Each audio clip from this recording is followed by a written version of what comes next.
And I think that goes back to the pediatric population when we were talking about that, because what we're hearing is that the children, if if they're allowed to go back to school, there's lots of questions about what that would look like, but potentially they would have to wear masks, they would have to social distance.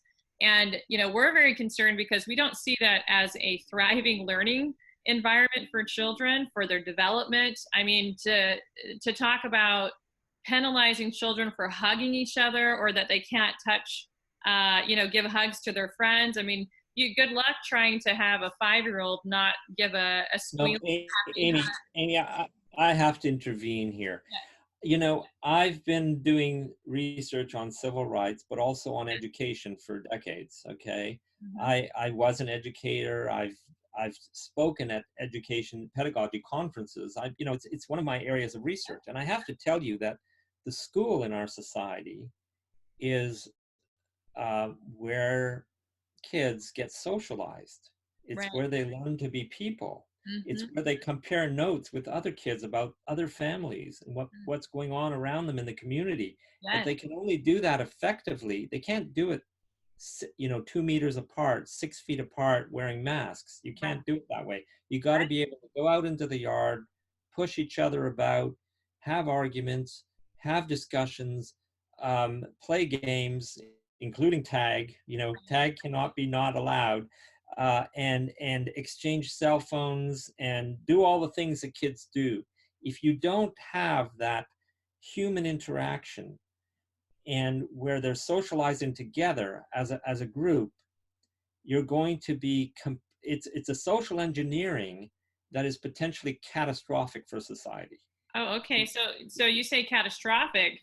Yeah. Please share with us why you would say Well, if you are putting kids in an institution that is prison-like and that isolates them as though they were this contagious person that needs to be personally quarantined with catastrophic. 6 meter sphere around them, wearing a mask and never touching anything and washing their hands every 15 minutes, you are creating uh, a kind of distancing prison around each child that does not allow for the social interactions that people have been having ever since people have been on the planet. Right. That we've been developing and interacting and deciding how to learn about how to exercise influence in this society, how to have a convincing argument. It has to include some physical contact. It Right. has to include whether positive and negative, hugging and pushing. Hmm.